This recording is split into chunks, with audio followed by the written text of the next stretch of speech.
Oke, halo hai teman-teman semuanya. Kembali lagi di video Ardhito Darmawan. Dan sekarang kita sudah berada di chapter 4, yaitu di chapter 4 kita akan membahas tentang laporan posisi keuangan. Nah, bagaimana sih kita bisa melihat keuangan kita bisa mereview keuangan kita, apakah keuangan kita itu sudah sehat, apakah keuangan kita itu sedang sakit. Sama seperti ketika keadaan kesehatan kita sedang memburuk, kita harus check up ke dokter.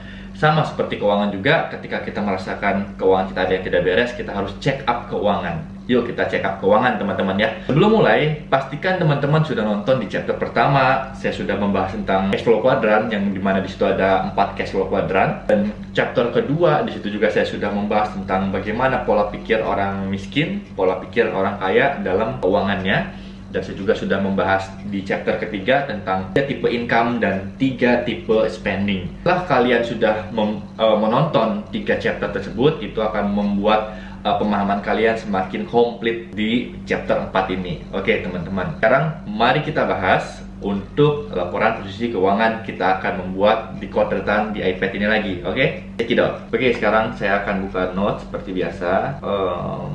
Oke, sekarang kita perbesar. Oke teman-teman, sekarang kita akan membuat laporan posisi keuangan. Laporan keuangan itu sebenarnya apa sih? Apa aja sih yang ada di dalam laporan keuangan? Kita tuh harus tahu apa sih? Nah, secara simple, secara mudah dimengerti, orang awam pun pasti bisa membuat ini. Saya akan membuat ini sangat mudah dan simple. Ini juga hasil dari buku Robert Kiyosaki. Teman-teman harus baca bukunya. Nah, ini akan saya rangkumkan untuk teman-teman.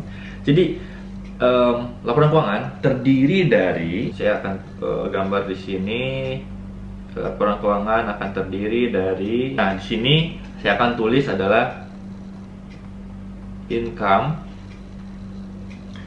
dan yang di bawahnya adalah kolom spending,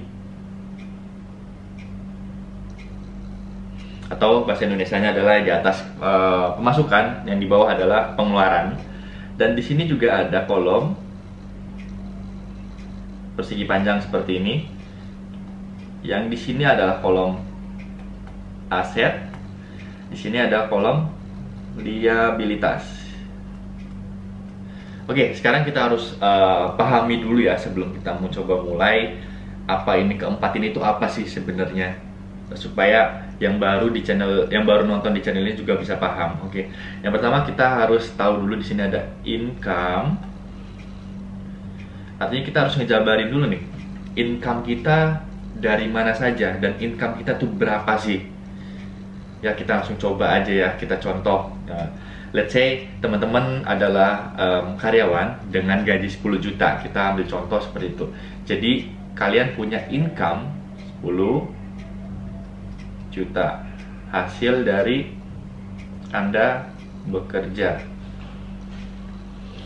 Terus kalian di dalam chapter 3 kan kalian sudah membahas tuh 3 tipe spending, dan kalian saya suruh untuk menjabarkan income kalian tuh dari mana saja, dan income kalian berapa, dan spending kalian apa saja, dan spending kalian berapa.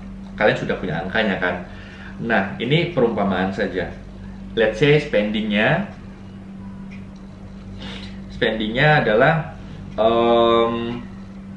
setelah semua pengeluaran itu sudah dicatat, mau itu untuk hidup, kebutuhan hidup, mau itu untuk cicilan, mau itu untuk subscription yang sudah saya bahas di sebelumnya, misalkan di 7 juta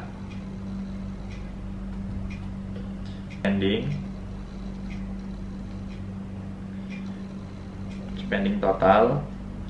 Nah, terus kalian kan masih punya 2 juta nih. 2 juta free.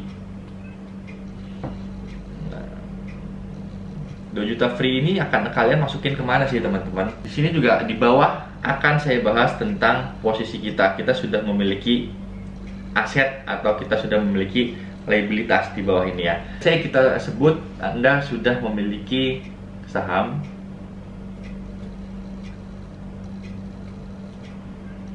Anda juga memiliki bisnis kecil yang memberikan keuntungan,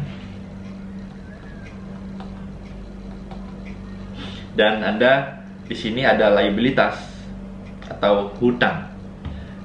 Kalian punya hutang KPR, dan kalian juga punya hutang kendaraan.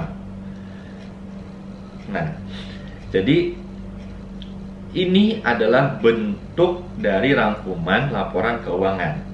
Jadi untuk melihat teman-teman sehat atau enggak, kalian bisa melihat dari sini. Oh, ternyata kalian mempunyai income setiap bulan itu 10 juta dari hasil bekerja. Dan kalian punya total spending itu 7 juta setiap bulan. Akhirnya kalian punya uang free sebesar 2 juta setiap bulan. Tapi kalian juga memiliki liabilitas, yaitu kalian punya cicilan KPR. Misalkan KPR kalian, misalkan kalian masih tinggal di rumah subsidi yang 1 jutaan, dan kendaraan kalian misalkan 2 juta, cicilan 2 juta entah mobil atau motor. Jadi total kan 3 juta. Nah, tapi kalian di sini ternyata sudah memiliki aset nih. Saya kalian punya tabungan saham misalkan 100 juta.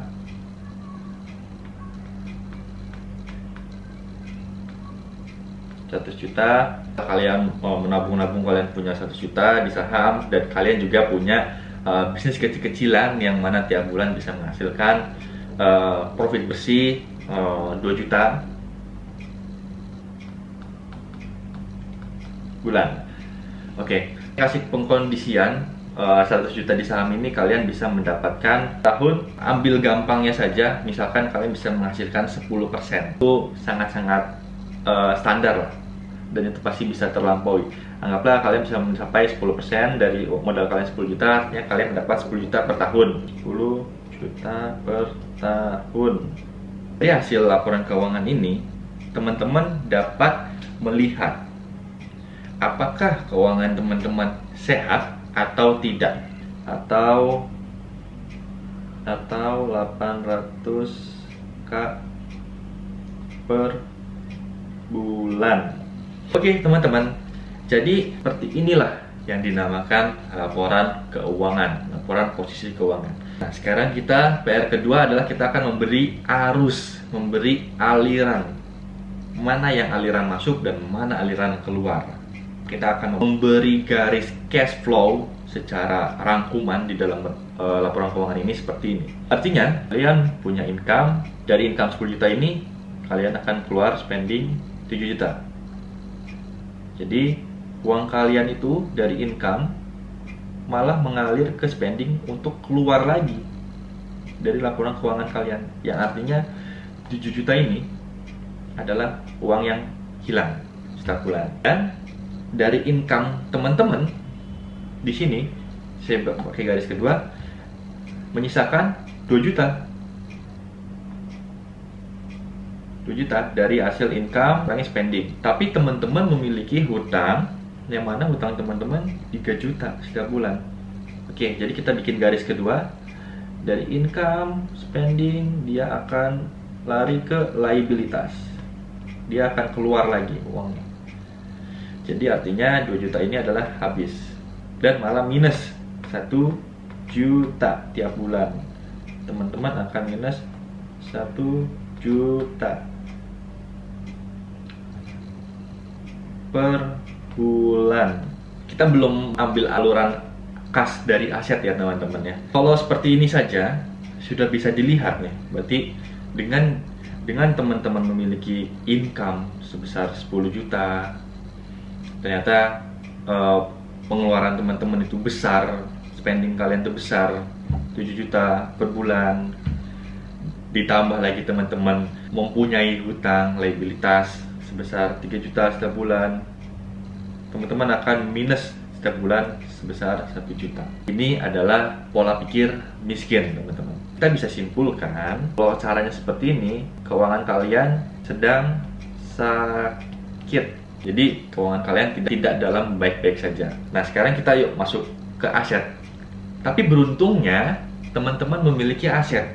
Tapi beruntungnya kalian, entah bagaimana kalian sudah berhasil mengumpulkan modal 1 juta, kalian sudah sempat ketemu channel ini sehingga kalian bisa sempat nabung dulu sampai 100 juta, kalian bisa tanam di saham, jadi kalian memiliki aset 100 juta, dan kalian juga sempat berbisnis kecil-kecilan yang mana bisnis itu menghasilkan 2 juta setiap bulan. kalian masih bisa ketolong teman-teman. Karena arus kas dari aset dia bukan keluar seperti spending, dia bukan keluar seperti liabilitas, tapi arus kas aset dia akan masuk ke income. Satu-satunya arus kas yang akan masuk menjadi pendapatan itu hanyalah aset teman-teman.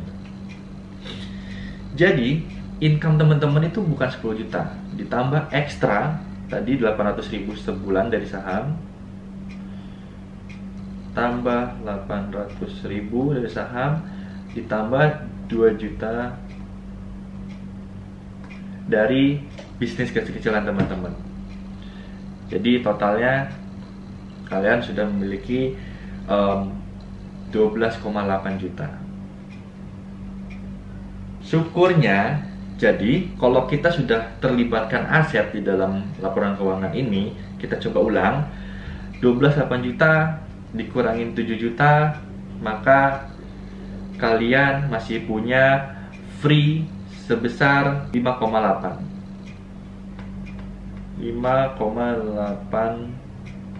juta free. Kalian punya cicilan sebesar 3 juta dikurangin 3 juta, kalian masih tetap, saya cek bawahin ya, 5,8 dikurangi 3, jadi kalian masih punya sisa 2,8 juta. Sini saya tulis sini ya, 2,8 juta free. Ketika kita mengecek sebuah keuangan kita check up keuangan kita bisa tahu kita tuh sedang sakit, apakah kita sedang netral aja, apakah kita sedang surplus kayak ini. Ternyata dia surplus 2,8 juta tiap bulan, dia bisa nabung, dia bisa re-in-charge ke aset lagi, dia bisa masukin lagi ke aset lagi supaya aset ini makin tinggi nilainya, sehingga dia bisa menghasilkan masuk ke income dan dia bisa menolong spending kalian, dia bisa menolong liabilitas kalian. Itulah pentingnya aset. Itulah pentingnya aset teman-teman. Makanya kenapa saya dari video kemarin saya berfokus untuk kenapa kita pentingnya investasi itu adalah kita untuk menanam uang kita di dalam sebuah aset. Sehingga aset tersebut menghasilkan uang kembali. Seperti itu. Bayangkan saja teman-teman, kalau teman-teman tidak memiliki aset, teman-teman akan terus minus 1 juta setiap bulan. Mau kalian dapat dari mana? Apakah kalian akan pinjol? Kalian akan hancur nantinya, jadinya berantakan laporan keuangannya, bukan lagi semua sakit, bisa meninggal. Seperti itu. Jadi teman-teman, mari buat seperti ini dan kalian tinggal sesuaikan income kalian berapa, spendingnya berapa, terus kalian punya cicilan nggak berapa, terus kalian punya aset nggak yang menghasilkan uang berapa. Kalian bikin garis kayak gini, yang namanya income dia pasti melewati spending dan akan keluar, dan income akan melewati liabilitas, akan keluar lagi uangnya. Hanya satu yang masuk ke dalam income, yaitu adalah aset. Aset akan masuk ke dalam kolom income. Cuman dia yang berani masuk kolom income. Oke, jadi seperti itu video untuk kali ini. Kita sudah menjabarkan posisi keuangan kita di laporan keuangan. Apakah kita sedang sakit, apakah kita sedang netral, apakah kita sedang surplus. Menggunakan dengan contoh tadi case berikut ini, kalian bisa renungkan dan kalian bisa coba di rumah dengan keadaan kalian masing-masing.